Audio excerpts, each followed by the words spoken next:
The invitation arrived between a past-due electric bill and a flyer for dollar pizza. Elena Moretti almost threw it away with the junk mail. Ivory cardstock, gold embossing, the St. Jude Children's Foundation annual charity gala, the event where she'd spent 6 years smiling until her face ached, standing beside Marcus Ashford like a well-dressed lamp he'd occasionally remember to acknowledge. Her fingers left paint smudges on the envelope. Cadmium red from the 18th century portrait she'd been restoring since dawn. The same red as the lipstick Marcus used to buy her. "Wear this one," he'd say. Not ask, never ask. 2 years since the divorce. 2 years of rebuilding herself in this cramped Red Hook studio that smelled like linseed oil and freedom, while Marcus climbed higher with Vanessa Chen, 24, Instagram perfect, the kind of woman who said literally 3 times per sentence and meant it 0 times. But this invitation was different. At the bottom, in elegant script, featuring the unveiling of Madonna of the Shadows, restored by Elena Moretti. Her Madonna. Elena walked to the window, invitation trembling in her paint-stained hands. Across the street, a bodega's neon sign flickered. Not the view from Marcus's penthouse. Not the life she'd known. Better. Her phone buzzed. Sophia, crime reporter, best friend. The only person from her married life who'd chosen Elena over Marcus's narrative. "Did you get it?" Sophia didn't bother with hello. "I'm looking at it." "And?" "He'll be there, with her." Elena's reflection stared back from the darkening window. Thinner than before. Tired. But her eyes held something Marcus had tried to extinguish. Determination. "Good. Let him see what he threw away." Sophia's voice softened. "Lena, this is your night. You brought a masterpiece back to life. You're not going as his ex-wife. You're going as Elena Moretti, the artist who does impossible things." After hanging up, Elena pulled the painting's contract from her files. 18 months ago, an inquiry from a law firm. Anonymous client, damaged Renaissance work, astronomical pay. She'd almost said no. Too good to be true, probably a scam. But the painting arrived, and Elena understood why they'd chosen her. The Madonna was dying. 400 years of smoke damage, water stains, cracked paint revealing raw canvas beneath. Most restorers would have called it unsalvageable, but Elena had sat on her studio floor and cried for 20 minutes, seeing past the damage to the woman underneath. Serene, sorrowful, one hand reaching toward light she couldn't quite touch. Just like Elena, she'd spent 18 months in dialogue with a dead artist's ghost, carefully removing centuries of pain, revealing beauty everyone said was lost forever. And somewhere in that process, she'd restored herself too. The night of the gala arrived cold and clear. Elena stood before her closet's meager contents. The designer gowns from her marriage were gone. Sold, donated, burned in a very therapeutic evening with Sophia and cheap wine. She chose burgundy velvet. Simple. No logos, no labels, no Marcus whispering, "This makes you look appropriate." The fabric felt like sin against her skin. She paired it with her grandmother's pearl earrings and the silver bracelet she wore when restoring. Her talisman. No town car, no chauffeur, just a yellow cab that smelled like pine air freshener and old coffee. The museum rose before her, all marble columns and dramatic lighting. Her stomach twisted. Photographers clustered at the entrance. Luxury cars disgorged beautiful people in clothes that cost more than her rent. Then she saw them. Marcus emerged from a Bentley, and Elena's breath caught, not from longing, but from the strange distance of seeing a stranger wearing a familiar face. He'd put on weight. His hairline had receded, but that smile, that practiced, photogenic smile, that hadn't changed. Vanessa followed, poured into pink sequins, laughing at something on her phone. Not at Marcus, at her phone. Elena's driver started to pull to the entrance. "No, go around. Staff entrance." She couldn't. Not the red carpet. Not the photographers who'd once captioned her as Marcus Ashford and wife, like she was an accessory that came with the suit. "You sure, lady? Big party like this?" "I'm sure." Her phone buzzed. Unknown number. "Ms. Moretti, Mr. Cavalier's assistant is looking for you." Please find Ms. Chen upon arrival. Mr. Cavalier, her anonymous patron, the man who'd paid her more money than Marcus had ever let her spend, who'd read every one of her rambling 3 a.m. emails about pigment oxidation and underpainting techniques, who'd written back with questions that proved he actually cared, the man she'd never met. Elena paid the driver and slipped through the staff entrance. Inside, the noise hit first. Laughter, champagne clinks, the particular frequency of wealth and power. She pressed against a wall, suddenly aware of her simple dress, her lack of diamonds. Then she saw it, center stage, shrouded in velvet, spotlit like the treasure it was, her Madonna. Something loosened in Elena's chest. This was why she'd come. She took a champagne flute from a passing waiter and stepped into the crowd. Well, well, look what slithered in. Not Marcus's voice, Vanessa's. Sharp as her contoured cheekbones, Elena turned slowly. They stood 3 feet away, Marcus and his replacement, both assessing her like a stain on expensive upholstery. Vanessa. Marcus. Elena's voice came out steadier than she felt. You both look well. Marcus's eyes traveled her dress with the critical assessment she remembered, finding it wanting, always wanting. Kathy, I didn't think you'd actually show up. Did they hire you to work the coat check? The old Elena would have flushed, stammered. This, Elena smiled. I was invited, professionally. Vanessa giggled, that specific influencer laugh calibrated for maximum cuteness. Oh, honey, that's so sweet. It's probably a mailing list error, but really brave of you to come anyway. I mean, after everything... She touched Marcus's arm possessively. It must be hard seeing us so happy. Actually, Elena started. Listen, Kathy. Marcus leaned in, voice dropping to that false intimate tone he used when delivering cruelty disguised as concern. If you're struggling financially, you don't need to crash our events for free champagne. Just call my office. I can spare something. For old time's sake. People were turning, noticing. This was the performance. Marcus, the magnanimous ex-husband, Elena, the desperate divorcee who couldn't let go. Elena's fingers tightened on her champagne flute. Sophia's voice echoed. This isn't about him anymore. That's generous, Marcus, but I think... A new voice interrupted, smooth as aged whiskey. Her dress is lovely. The air changed. Later, Elena would remember this moment as the one where her entire life pivoted on an axis she didn't know existed. A man had appeared beside them. Tall. She had to tilt her head to meet his eyes. Salt and pepper hair swept back, jawline that could cut glass, wearing a tuxedo like he'd been born in it. But it was his eyes that stopped her breath. Dark, almost black, and looking at her like she was the only person in the room. Not past her, not through her, at her. Burgundy, he continued, still holding Elena's gaze. It suits you, brings out the gold undertones in your skin. Very pre-Raphaelite. Dante Gabriel Rossetti would have painted you. Marcus bristled. I'm sorry, who are... The man's eyes finally shifted to Marcus, and the temperature dropped 10 degrees. We haven't been introduced. Though I know who you are, Mr. Ashford. He said the name like identifying an insect. Then, back to Elena, his expression transforming, warming. But you must be Ms. Moretti. I've been searching everywhere for you. He extended his hand. His fingers were long, calloused, hands that had built things and broken things. Dante Lupo, he said. It's an extraordinary honor to finally meet the woman who understood what everyone else called irredeemable. The name detonated in Elena's mind. Lupo. Everyone knew that name. Old New York money, older New York power. The kind of family whose legitimate businesses were documented and whose other businesses were whispered about in rooms where lawyers couldn't follow. Marcus had gone gray, literally gray, like someone had drained the blood from his face. You're... Marcus's voice cracked.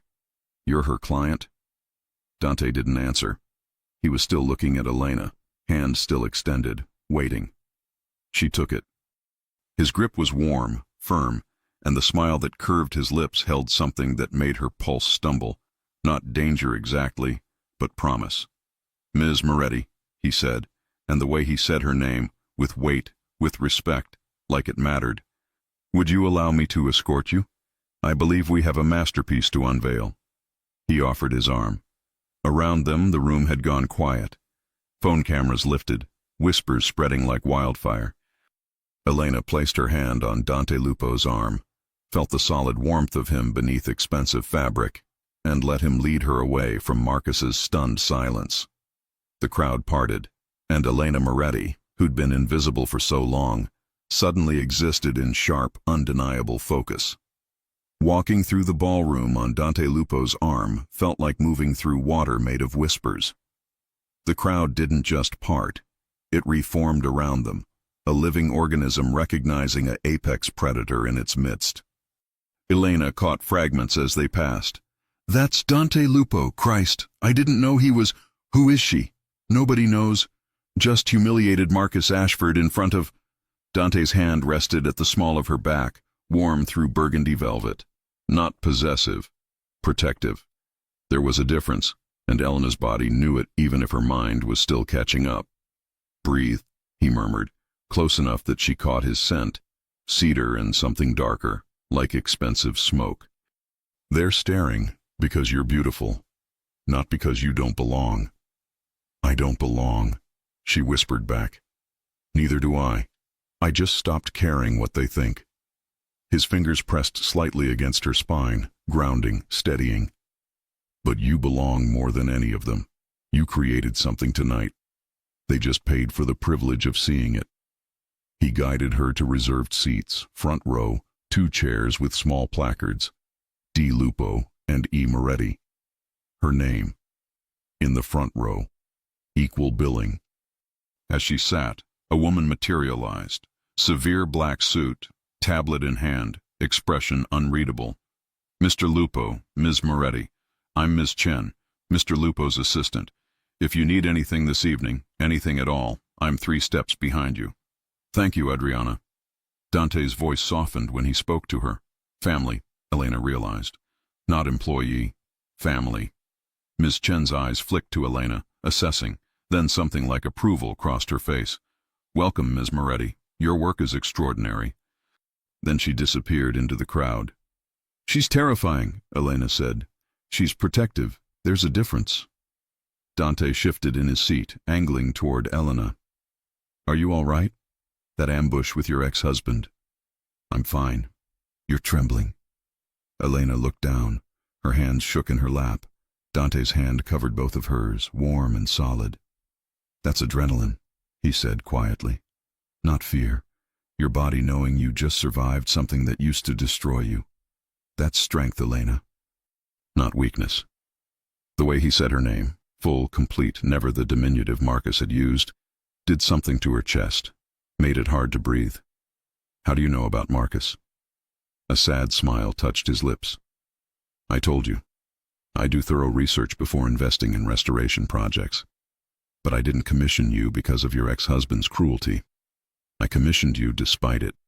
Your preliminary analysis of the Madonna. Do you remember what you wrote?" Elena shook her head. "You said the artist painted grief that was meant to be felt, not seen.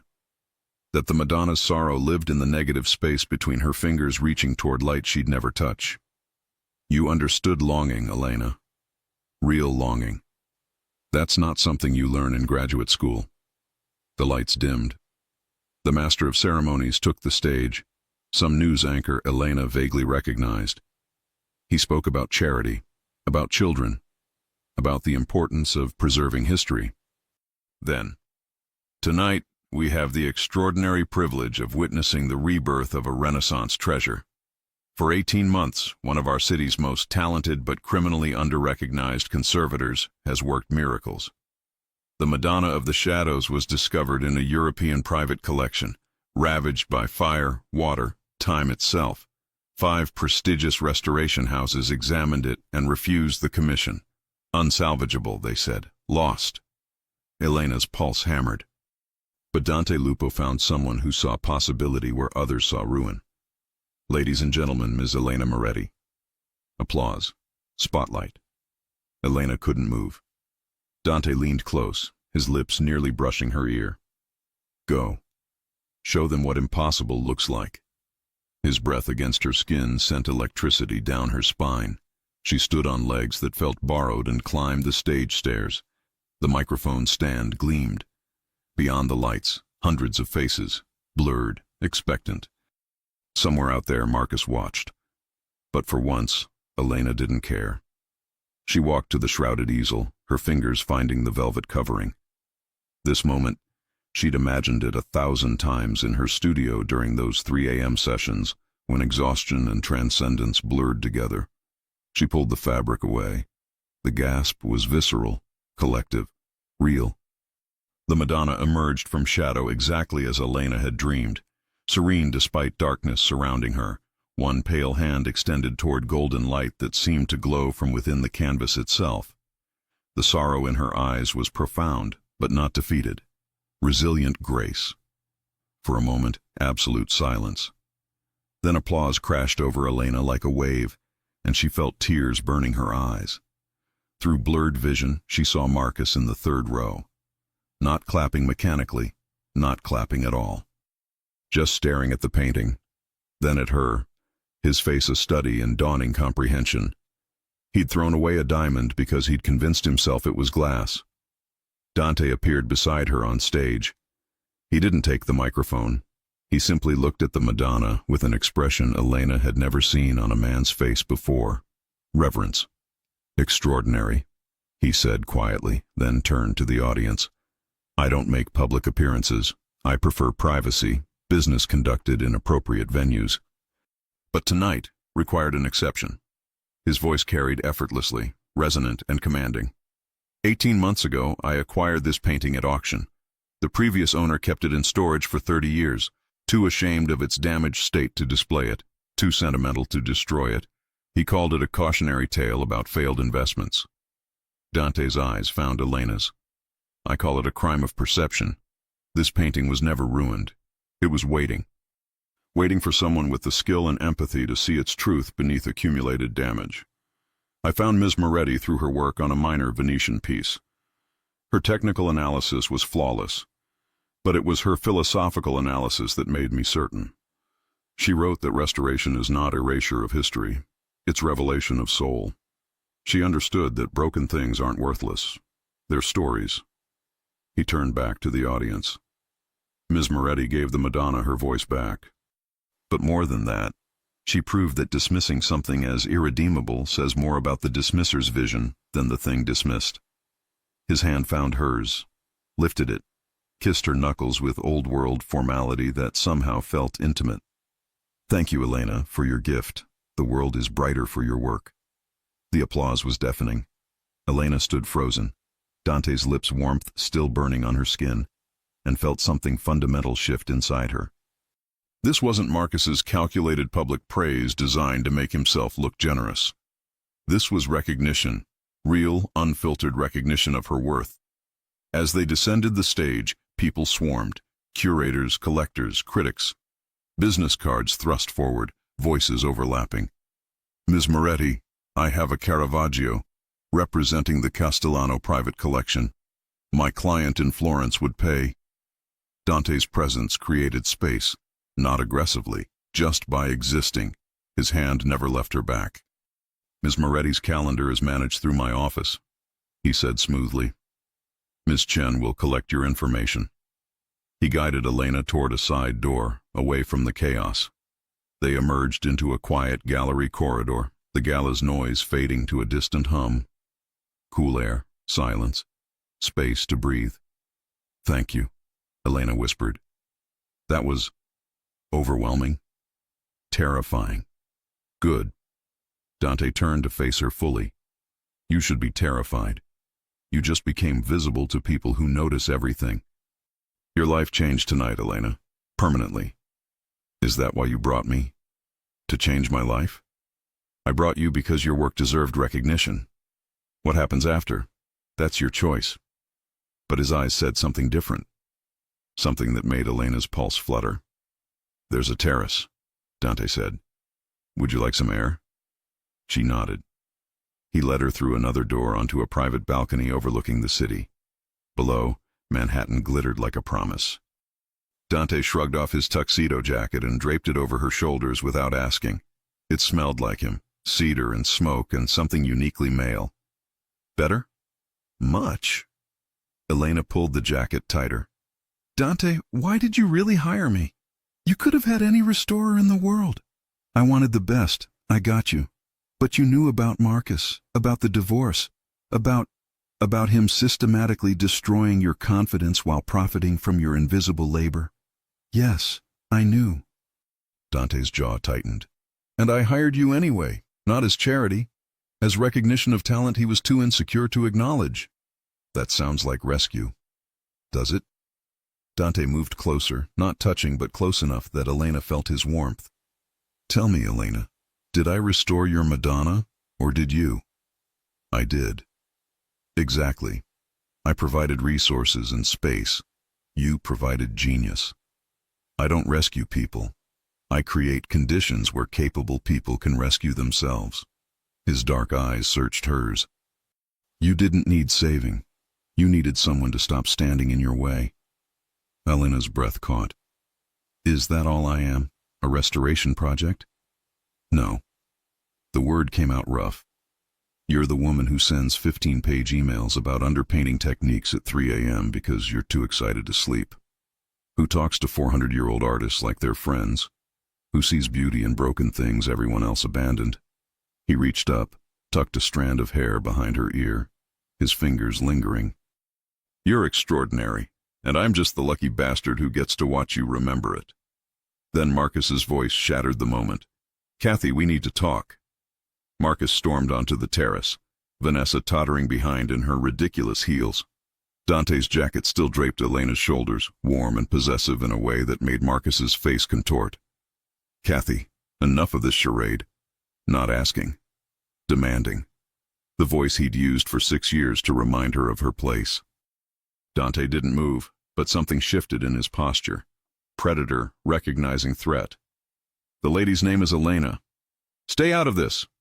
Marcus's eyes were wild, desperate. Kathy, I know you're hurt. I know the divorce was hard, but this... He gestured at Dante like he was a piece of furniture. Parading around with some... Careful. Dante's voice dropped to something dark and smooth. Choose your next words very carefully. Marcus faltered but pushed forward. You think I don't see what this is? You restored his painting. Now you're his new toy. How long before he gets bored, Kathy? A month? 2? Then what? Another divorce? Another studio apartment? Another pathetic attempt to... Stop! Elena's voice cut through his tirade. Quiet but absolute. You don't get to do this anymore. Do what? Care about you? I'm trying to protect you from making a mistake. You're trying to control me. Elena stepped forward, out from under Dante's jacket. Standing on her own. You spent 6 years telling me my passion was worthless, my work was a hobby, my dreams were embarrassing. You took every opportunity to make me small. And now... Her voice strengthened. Now that someone finally sees my worth, you can't stand it. Vanessa grabbed Marcus's arm. Baby, everyone's staring. Let's just go. He shook her off, reached for Elena.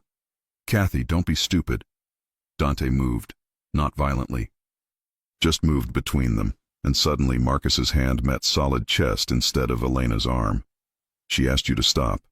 Dante's voice was conversational, almost pleasant, which somehow made it more terrifying. I'm asking you once. Walk away. Or what? Marcus tried for bravado. You'll have me killed? Is that how your family handles inconvenience? No.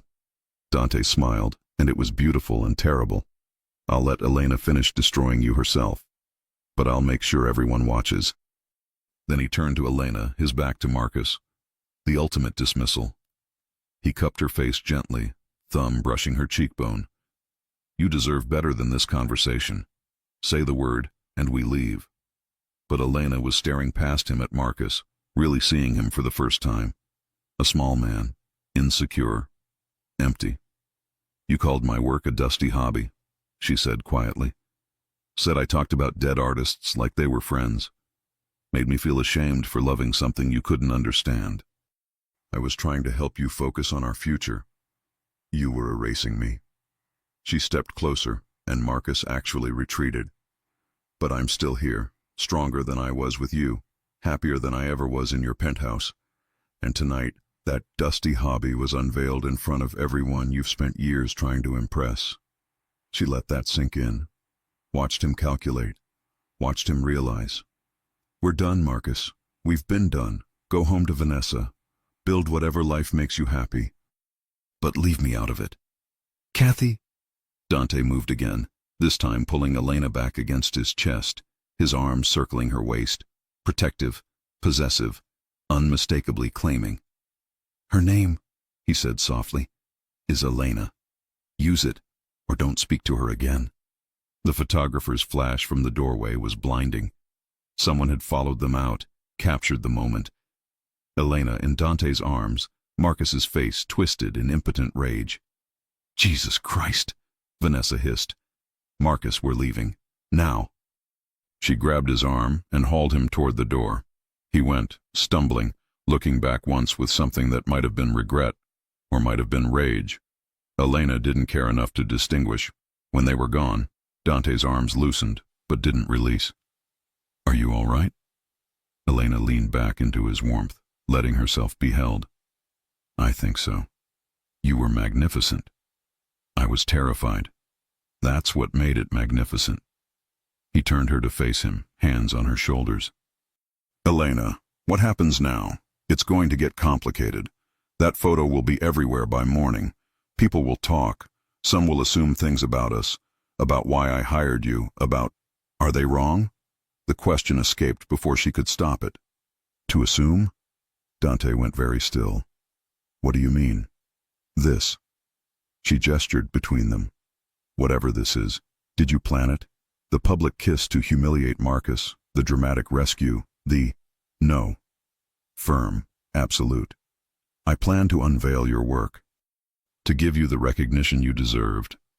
Everything else, his thumb traced her jaw.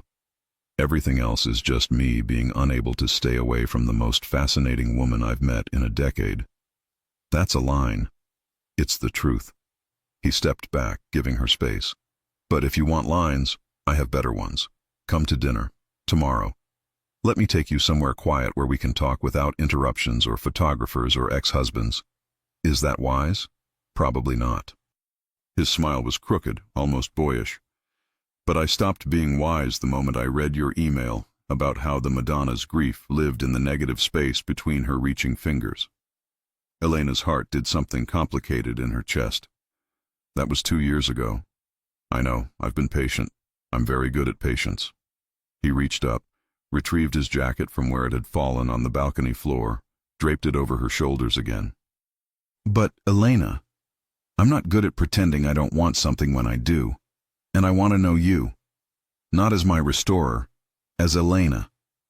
The woman who talks to paintings and sends me essays at 3 a.m. and looks at broken things like they're treasures. What if I'm too broken? Then we'll be broken together. He touched her face again, and Elena leaned into it without meaning to. Say yes. One dinner. If you hate it, I'll never ask again. She should say no. Should run. Should. Yes. His smile could have lit the city. Tomorrow, 7. I'll send a car. I can take a cab. Elena. His voice went soft. Let me do this. Let me give you one night where someone treats you the way you deserve. And God help her, she wanted that. Wanted it desperately. Okay. Elena didn't sleep. She spent the night scrolling through photos of herself in Dante's arms, articles dissecting who she was, speculation about the Lupo family's newest acquisition. By dawn, Sophia had called 12 times. Have you lost your mind? Sophia didn't bother with hello. Dante Lupo, do you know what his family? I know. Do you? Because I've spent 5 years investigating organized crime, and the Lupos aren't movie mobsters, Lena. They're real, dangerous. People who cross them don't just lose business deals. He's been nothing but kind to me. So far. Sophia's voice softened. I know Marcus destroyed you. I know you've been lonely. But this isn't the answer. Maybe I'm not looking for answers. Maybe I'm just tired of being afraid. After hanging up, Elena stood at her window watching sunrise paint the city gold. Her phone buzzed. Dante. Wear whatever makes you feel like yourself. Tonight is about knowing you, not impressing anyone.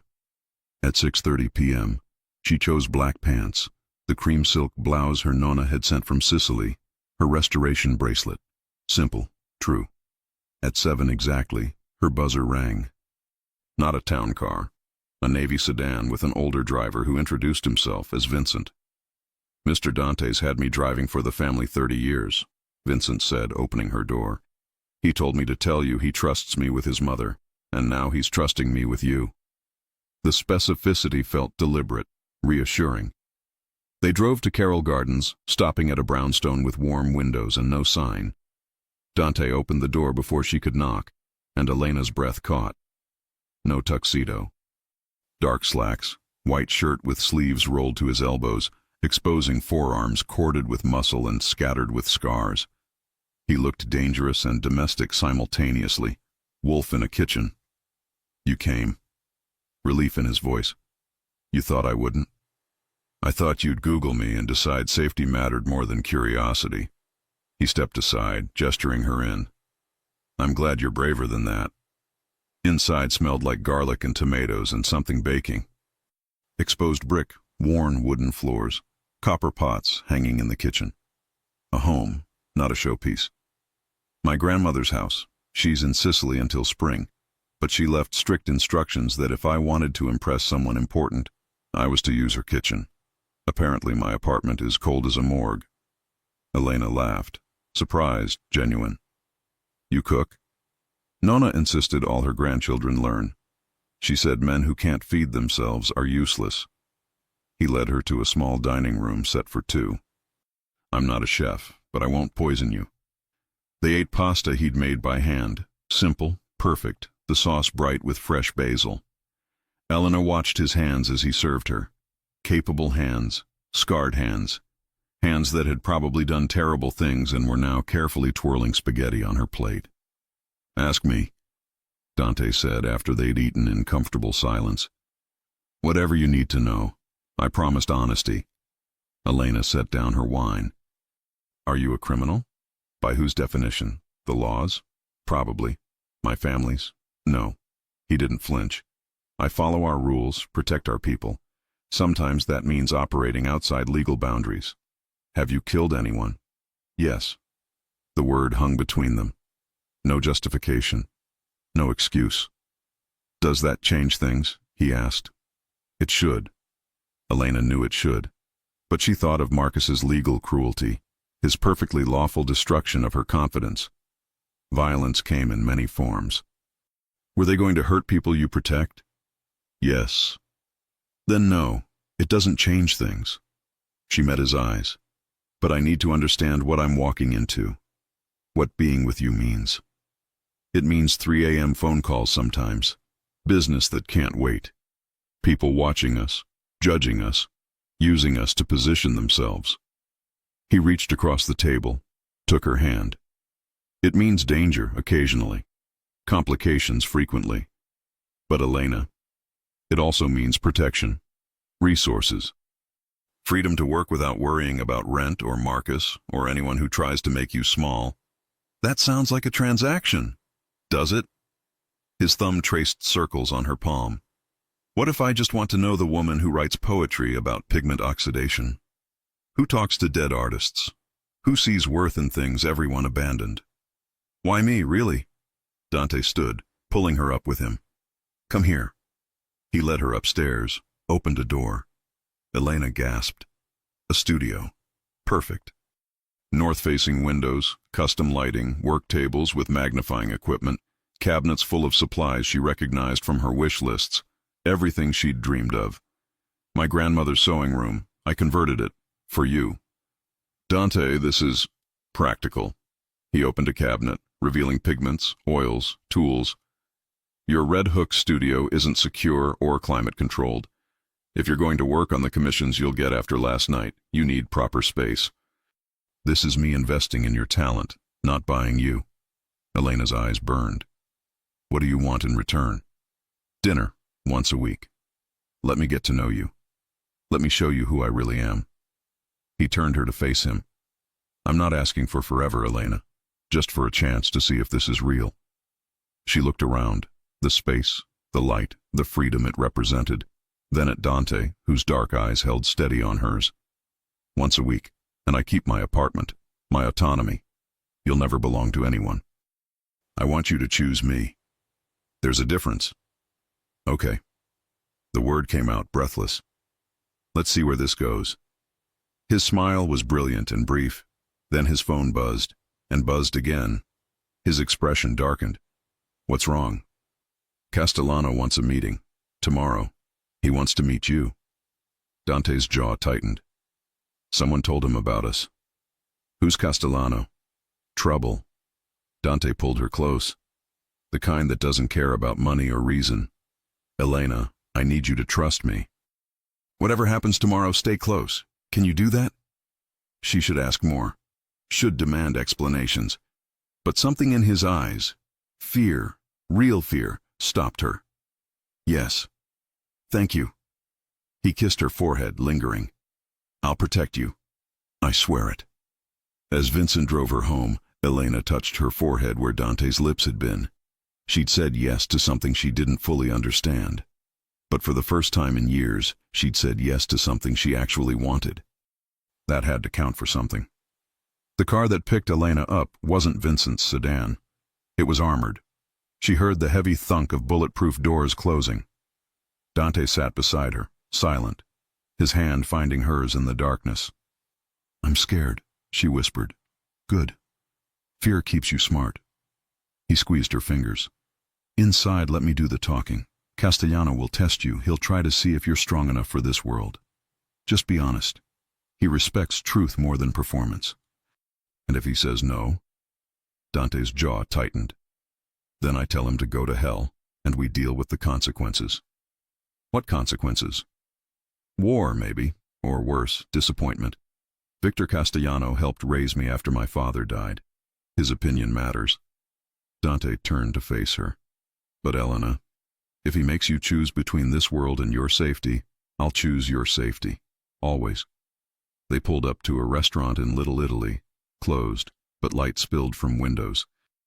Men in dark suits stood outside, positioned strategic, watching. Inside, the dining room was empty except for one table. An older man sat there, 70 maybe, with white hair and eyes that missed nothing. A woman Elena's age sat across from him, beautiful and sharp. Victor Castellano stood as they approached. Dante, it's been too long. His eyes shifted to Elena. And you must be the artist. Sicilian name. Good. We need more of our own. My nonna was from Palermo, Elena said. Palermo! His face softened. My mother's people. Sit, sit. We're family here. Wine appeared without asking. Expensive. Red.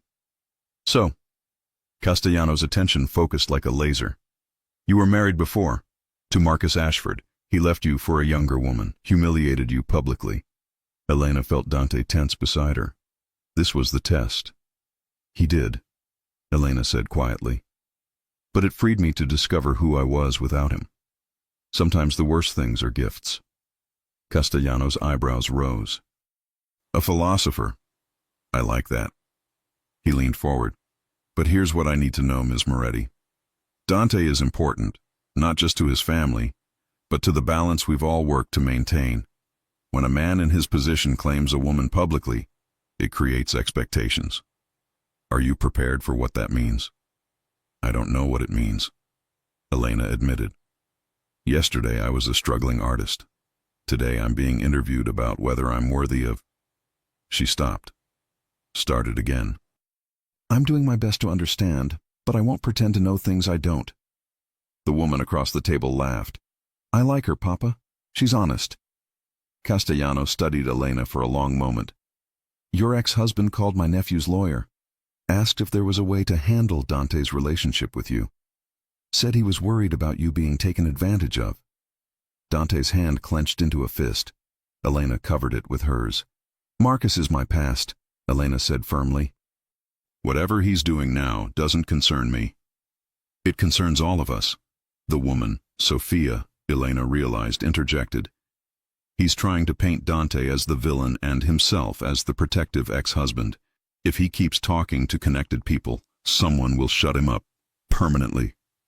The casual way she said it sent ice down Elena's spine. I'll handle Marcus, Dante said, voice carrying an edge that made the temperature drop. No.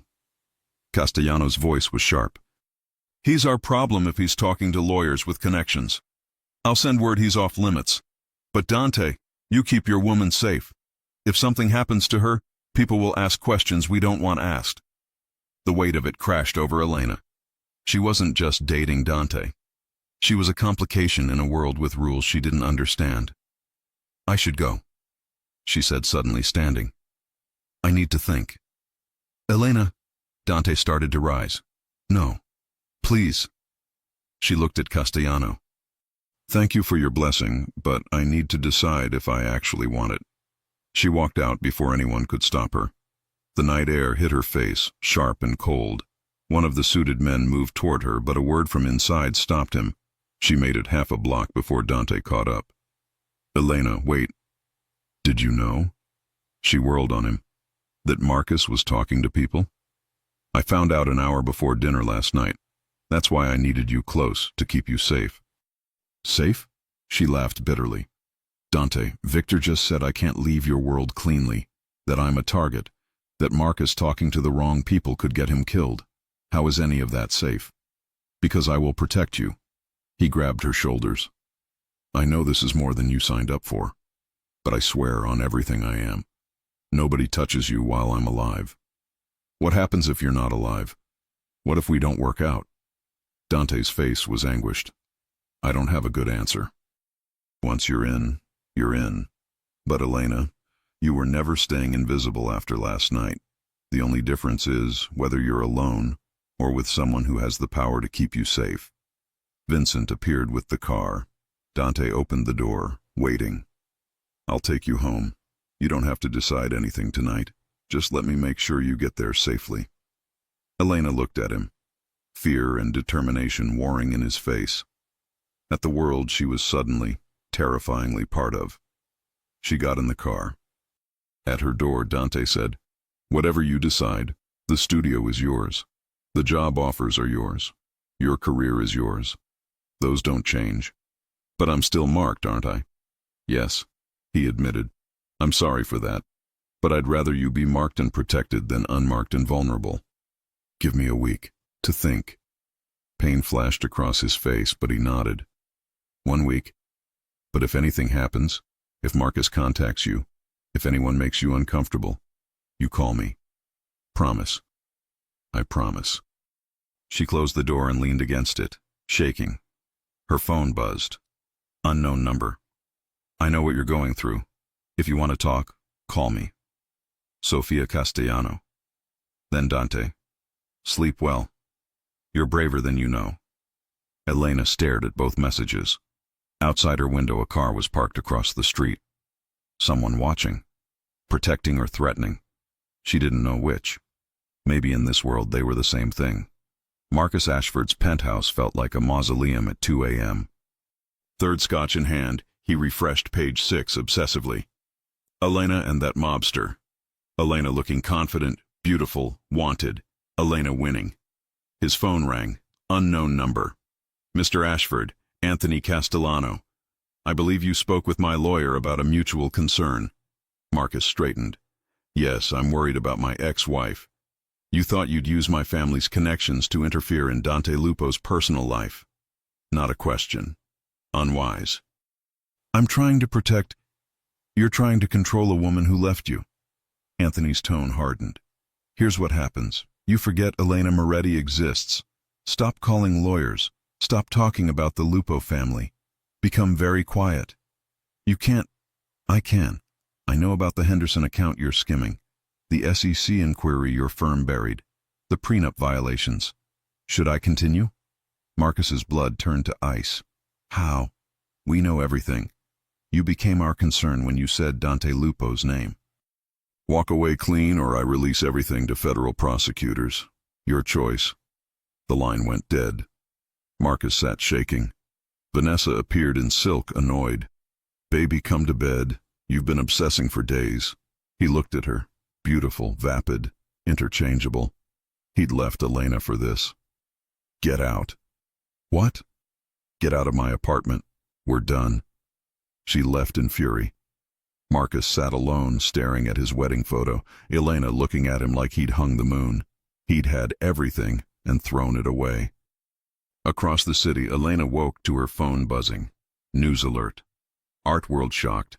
Metropolitan Museum offers Pierce Restoration senior position. The Met wanted her, not as a contractor, as senior conservator, a position people spent decades working toward. Sophia called immediately. The Met. Do you know what this means? Dante arranged it. Does it matter? It's the Met, Lena. It matters because I don't know if I earned it or if it's another cage. Sophia went quiet. Maybe he's just opening doors that should have been open all along. Maybe he's breaking the cage, not building one. Elena stared at her small apartment. Taking the job meant accepting that her life had changed, that there was no going back to invisible safety. Her phone buzzed. Sofia Castellano. Coffee? We should talk about what loving a man from our world really means. No bullshit. Elena typed back. Tomorrow, 10 a.m. That night she sketched. Not restoration plans, but creation. A woman emerging from shadow, reaching toward light that might be salvation or fire. She photographed it, sent it to Dante. This is how I feel. Caught between versions of myself. His response came an hour later. Both versions survive. That's the point. You don't have to choose between who you were and who you're becoming. You can be all of it. Then, I didn't arrange the Met job. They approached you independently. I asked them to wait until after your week, but they jumped early. Call them if you don't believe me. Elena called. The director confirmed. They'd been tracking her work for months. Ms. Moretti, I've been in this field 30 years. I know talent. Whether you're dating Dante Lupo or a plumber, your work speaks for itself. Something cracked open in Elena's chest. Permission to want herself. Coffee with Sophia happened at a tiny cafe in Greenwich Village. Sophia arrived in jeans, looking nothing like the polished woman from the restaurant. So, you're freaking out. Is it obvious? You have the look. I had it too. Sophia leaned forward. Here's what nobody tells you. It's not about violence or illegal stuff. That's scary, sure, but you adjust. The hard part is isolation. You can't talk to old friends because how do you explain your boyfriend's business meeting might end in someone getting hurt? The only people you can trust are family. How do you handle it? I built my own life. I'm a psychiatrist. I work with at-risk kids. The family respects it because I don't try to change them. Sophia's eyes were kind. But Dante isn't my husband. My husband is a soldier. Dante is command. The pressure is different.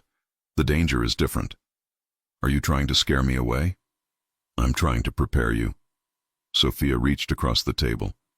Dante's been alone since his father died. He carries everything. Built walls so high nobody could get through. Then he met you. For the first time in 5 years, those walls cracked. He talks about you like your heir. She paused. So yeah, I have a stake in this. I want him happy, but not at the cost of breaking you.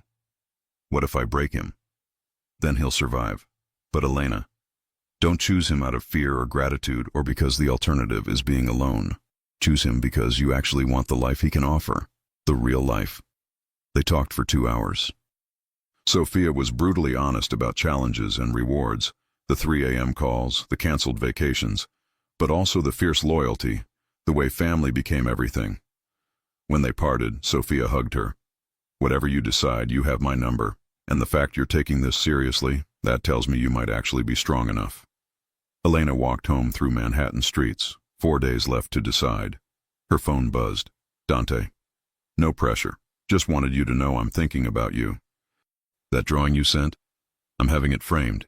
It's the most honest thing anyone's ever given me. Elena stood on a corner watching the city move. Somewhere Dante was thinking about her. Marcus was regretting his choices. The Met was waiting. And she was finally the one with power to decide. For the first time in her life, Elena Moretti wasn't an accessory or victim. She was the author of her own story. Day 5 arrived with rain hammering Elena's windows. She'd been working since dawn on a water-damaged portrait, losing herself in familiar rhythms. At noon, her buzzer rang. A woman in postal uniform with certified mail. Elena signed. The return address made her hands shake. Henderson and Cross Legal Services, Marcus's firm. Ms. Moretti, this letter serves as formal notification that Mr. Marcus Ashford is filing an appeal of your divorce settlement based on newly discovered evidence of asset concealment and fraud. We have documentation suggesting you maintained a secret restoration business during marriage and failed to disclose income. Additionally, Mr. Ashford is concerned about your current associations and believes your involvement with known criminal elements may compromise safety of mutual acquaintances. He is prepared to provide testimony to federal investigators regarding your knowledge of illegal activities. Every word was a lie. She'd had no business during marriage. Marcus had made sure of that. Her phone rang. Unknown number. Elena Moretti? Special Agent David Park, FBI. I need to ask questions about your relationship with Dante Lupo. Her blood turned to ice. What is this about? We're conducting investigation into Lupo family operations. Your name came up as potential witness. I'd like to schedule voluntary interview. Tomorrow, 10 a.m. at our New York field office. Unless you'd prefer we make it less voluntary. I need a lawyer. People who get lawyers when we ask simple questions make us wonder what they're hiding. Are you hiding something? No, Then tomorrow, 10 a.m. He hung up. Elena stood frozen, the letter crumpling in her shaking hand. This was Marcus. He'd ignored warnings, involved federal authorities. She called Dante. Elena, what's wrong? She told him everything. Background noise shifted as he moved somewhere private. When she finished, silence. Dante, lock your door. Don't open it for anyone but me. I'll be there in 20 minutes. The FBI said, Elena, please, trust me completely. Just this once.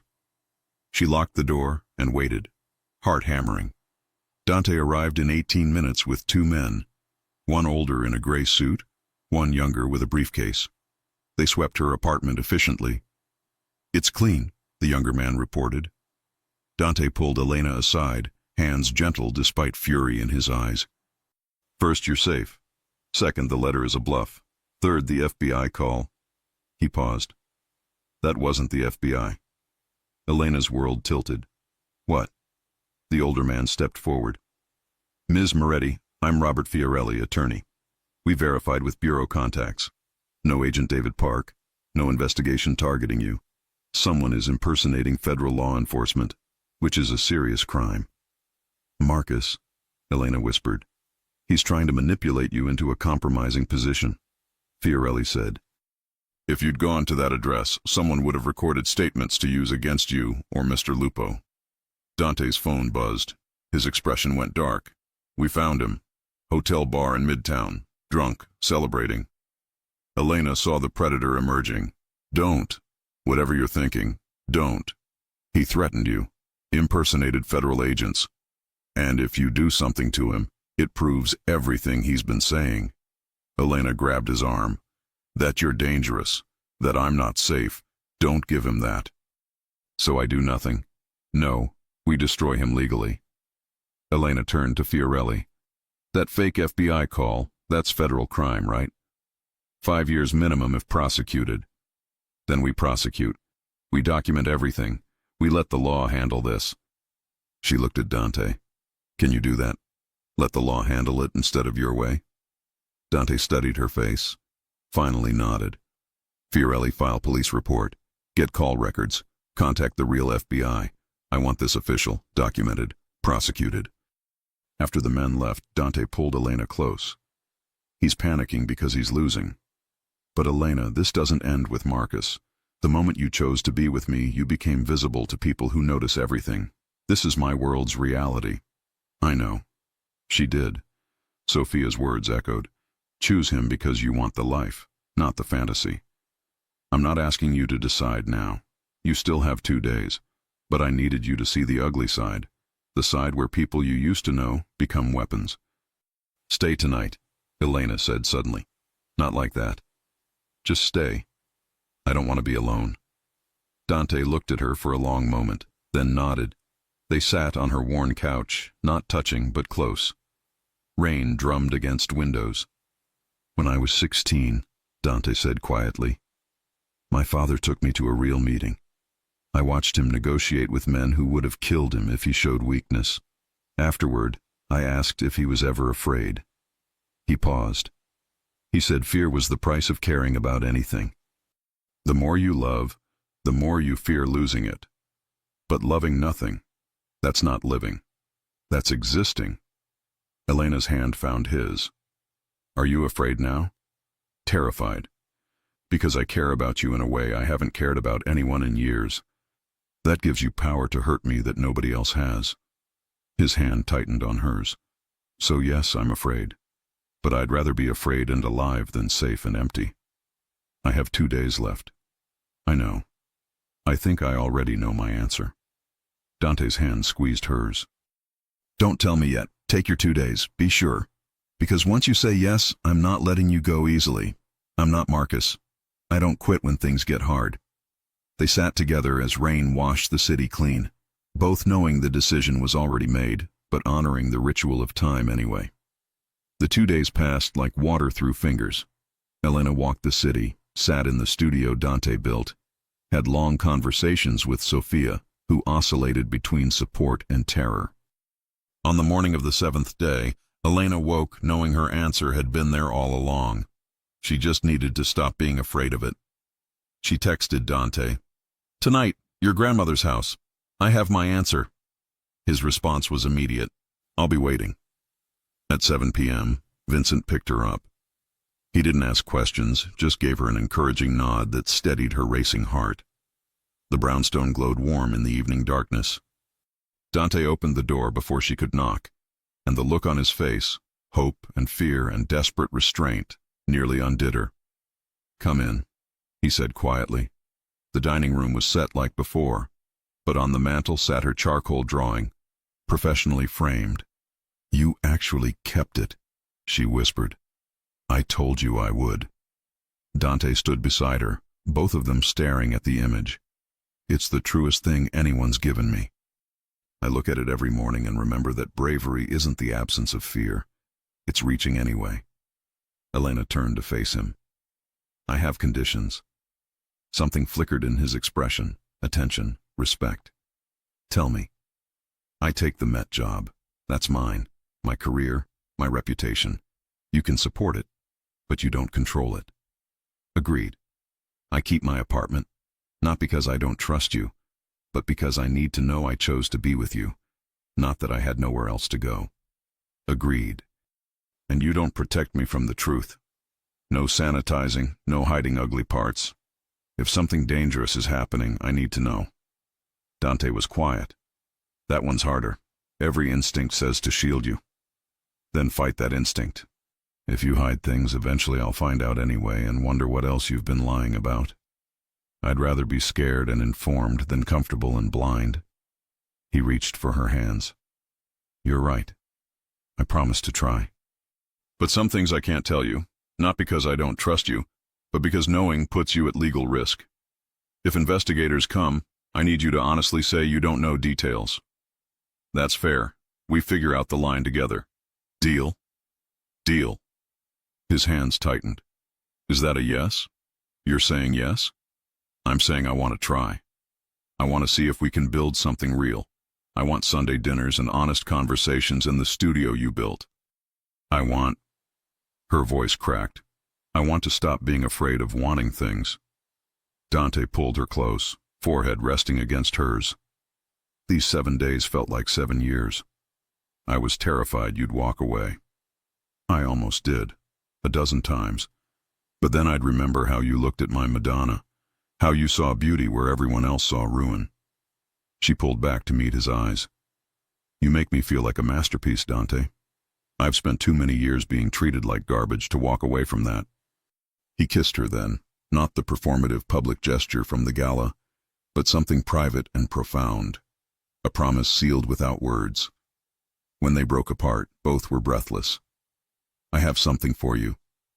Dante pulled a small box from his pocket. Not an engagement ring, not yet, but something important. Inside was a key on a silver chain. Key to what? Everything. My house, office, the studio, this brownstone. Everywhere I am, you're welcome. No locked doors between us. He fastened it around her neck. "You can take it off whenever you want, but as long as you wear it, you're telling the world you're mine and I'm yours. Equal claim." Elena touched the key, feeling its weight. "Your family will expect things. They'll expect respect. Beyond that, be yourself. Sophia already loves you. Victor respects strength more than compliance. You stood up to me about Marcus. That impressed him more than any obedience would." They ate dinner slowly, talking about futures and logistics. At 11 p.m., Dante's phone buzzed. His expression shifted, satisfaction mixed with something darker. "Marcus?" Elena asked. "His firm fired him. The real FBI contacted them about the impersonation. He's being investigated by the state bar. Might lose his license." Elena waited for satisfaction. Instead, she felt only tired sadness. "He destroyed himself. He destroyed himself trying to destroy you. That's different." Dante set the phone down. "Do you feel bad for him?" "No, but I feel bad about the years I wasted, and I feel bad that he's so empty inside he'd rather annihilate himself than accept I moved on." She touched the key. "But mostly I just feel done. He's a closed chapter." Dante's phone rang again. He frowned. "Family business, nothing urgent, but I need to meet my uncle tomorrow afternoon. Would you want to come? Meet more of the family." This was it, the real beginning. "Yes," Elena said. "I want to meet them." Dante's relief was palpable. "They're going to interrogate you, Uncle Marco especially. My cousin Gabriella will try to get your life story in 15 minutes. I survived Marcus's family Christmas dinners. I think I can handle yours." Marcus's family didn't have connections to organized crime. No, they just had passive-aggressive comments about my career and suggestions I'd make beautiful babies. Honestly, I'm not sure which is worse. They laughed, and the tension broke. At midnight, Vincent returned. Dante walked Elena to the car, hand warm at her back. "Thank you," he said at the door, "for choosing this, for choosing me. Thank you for seeing me when I was invisible." Elena kissed him softly. "I'm still scared, but I'm done letting fear make my decisions. Fear keeps you alert. Just don't let it keep you alone." He touched the key at her throat. "Tomorrow, 3 p.m. Wear something comfortable. My family is allergic to pretension." Elena wore the key to bed that night, woke with it pressing against her heart. Tomorrow, she'd meet the family. Tomorrow, her new life would truly begin. And for the first time in years, she wasn't terrified. She was ready. Sunday arrived bright and cold. Elena chose dark jeans, a soft cashmere sweater her nonna had sent, and boots. The key hung around her neck. She'd worn it to sleep, woken with it warm against her skin. Dante picked her up at 3 p.m. in an older Mercedes sedan. "We don't do flashy for family dinners. Nonna thinks it's vulgar." They drove to Bay Ridge, stopping at a Victorian house with a wraparound porch. Kids played in the yard, screaming, laughing, alive. 2 women watched from the porch steps. "My cousin Gabriella," Dante said, pointing, "and her sister Maria. Fair warning, they're loud, nosy, and will ask everything from your blood type to your thoughts on children. Just be honest." Elena's nerves jangled. "What if they don't like me? Then we figure it out. But Elena, I wouldn't bring you here if I thought that would happen." He squeezed her hand. "They're going to love you because I love you. And yes, I know that's the first time I've said it out loud, and yes, I mean it. And no, you don't have to say it back until you're ready." He'd said it so casually, sandwiched between warnings about nosy cousins. "You love me?" "Probably have since you sent me that 15-page analysis at 3 a.m. You were so excited you forgot to be professional. It was the most honest thing I'd ever read." He kissed her knuckles. "Come on." The moment they stepped out, Chaos erupted. Kids swarmed Dante, climbing on him, demanding he settle some dispute. The women rose, eyes assessing Elena. "So this is her," Gabriella said, coming down the steps. Beautiful in an earthy way, minimal makeup, laugh lines. "The woman who got through my cousin's titanium walls." "Hi, I'm Elena." "We know. We've been Googling you for a week." Gabriella grinned. "Don't look terrified.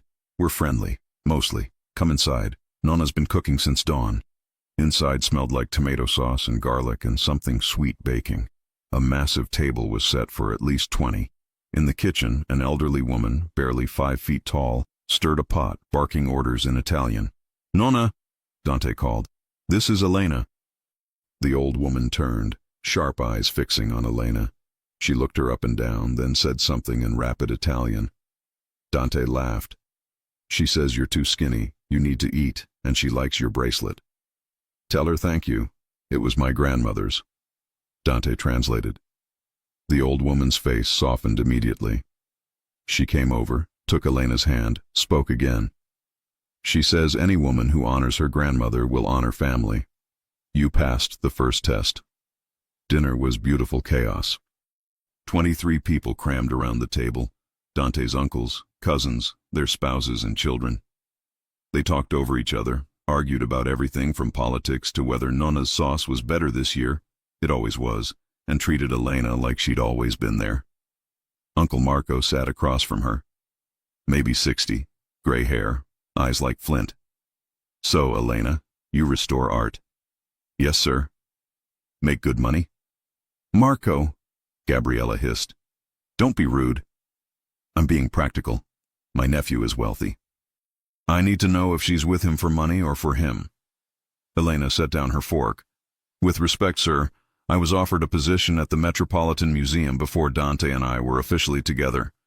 I have my own career, income, apartment. I'm with your nephew because he makes me feel like I matter. Money has nothing to do with it." Marco stared, then smiled, real and warm. "Good. That's the right answer. Welcome to the family, Elena." The table erupted in approval. Sophia raised her glass. To Elena, for having the guts to tell Marco to mind his business. As dinner wound down and kids fell asleep on couches, Dante pulled Elena onto the back porch. The yard was dark, stars visible despite city lights. "You survived," he said. "Your family is wonderful. They loved you. Nonna asked when we're getting married. I told her to mind her business, but she said if I don't lock you down, someone smarter will steal you." Elena laughed. "Is she always that direct?" "Always. She has instincts about people. She also said you have sad eyes but a strong heart, that the sadness will fade, but the strength is permanent." He turned Elena to face him. "I think she's right. I do have sad eyes. You have eyes that have seen pain and chosen to keep going. That's not sad. That's brave." He kissed her forehead.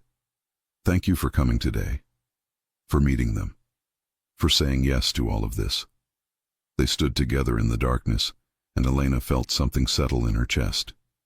Belonging. "I love you too," she said quietly. Dante went still. "Say that again." "I love you.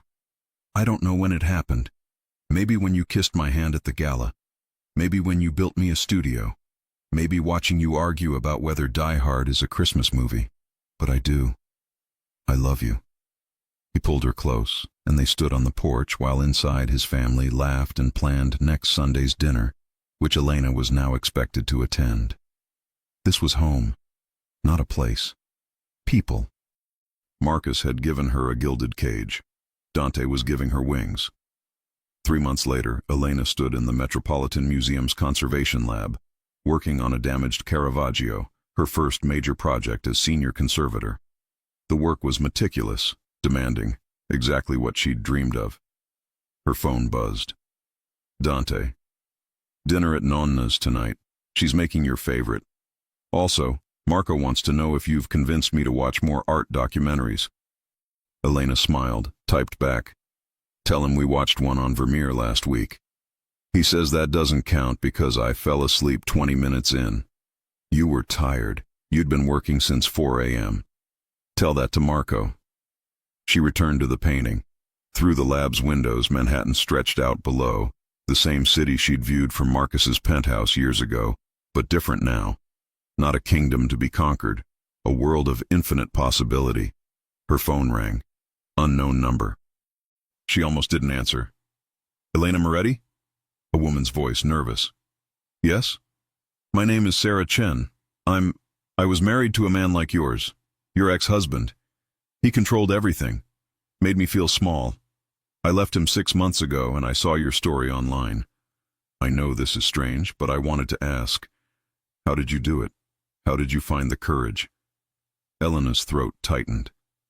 She thought of that day 2 years ago when she'd stood in her empty studio with nothing but crushing doubt. It wasn't courage at first, Elena said honestly. It was survival. One day at a time, one painting, one small choice to keep going. The courage came later when I realized I could choose what came next. Did you ever think about going back? Once or twice. But then I'd remember who I'd become to make that marriage work, how small I'd made myself. And I realized I'd rather be alone and whole than partnered and hollow. Sarah was quiet. Thank you. That helps. And congratulations on the Met position. After they hung up, Elena sat with the weight of that conversation. Her story wasn't just hers anymore. It was proof that survival was possible. At 6 p.m., Elena packed up and headed out.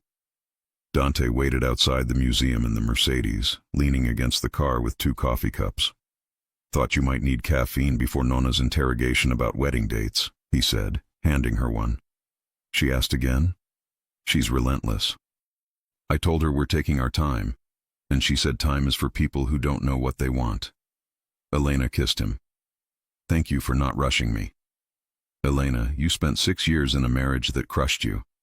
I'm not pressuring you into another commitment before you're ready. We have time. They drove to Bay Ridge, windows down, city sounds washing over them.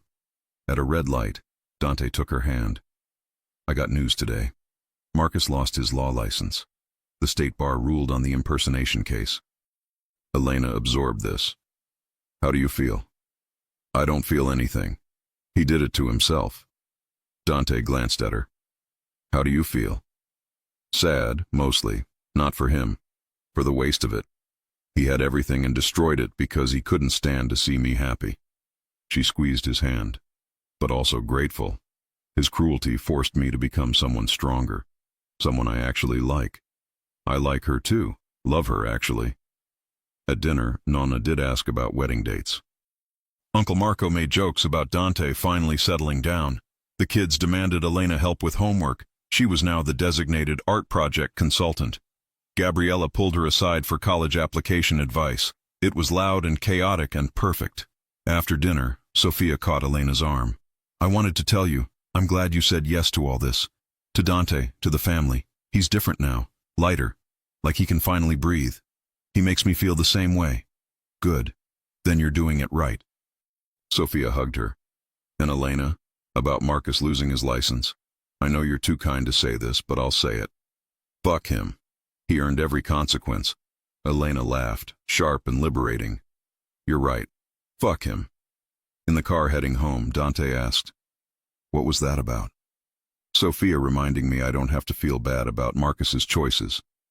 That consequences aren't cruel, they're just accurate. She's not wrong. But I love that your instinct is still compassion. That's not weakness. That's strength. They pulled up to Elena's apartment. She still kept it, still needed space that was entirely hers. Most nights she stayed at Dante's, and he'd never once pressured her to give up her independence. Come up? She asked. Always. Inside, Elena made tea while Dante handled late business emails. Domestic and easy. This life they were building. I got another call today, Elena said, settling beside him. A woman named Sarah. Leaving her husband. Saw my story online. Wanted to know how I survived. Dante set down his phone. What did you tell her? That it wasn't courage at first, just survival. That courage came later. That's beautiful and true. He pulled her close. You know what I think? Your story isn't just about us. It's about every woman who's been made to feel small and found a way to become whole. You're proof it's possible. Elena leaned into him, feeling his steady heartbeat. Outside her window, the city glittered with a million lives, a million stories. She'd been one of them once. Lost, broken, invisible. Now she was found. Not because Dante had rescued her, but because he'd held up a mirror until she remembered her own worth. The Madonna of the Shadows hung in a museum somewhere, restored and radiant. And Elena Moretti stood in her apartment, restored too. Not despite the damage she'd survived, but because of it. Some things once broken become more beautiful in the healing. She was proof of that. And tomorrow she'd step into her studio at the Met and continue bringing broken beauty back to life. The work she was always meant to do. Not as anyone's wife or girlfriend or accessory, but as herself. Finally, completely, courageously herself. If you enjoy stories like this, take a moment to subscribe to the channel. That's how I'll know you truly liked it. Even if you're watching on your TV, grab a second to join this family of fans who love emotional and heartfelt stories. Your support means everything, and it helps us bring you even more tales like this one.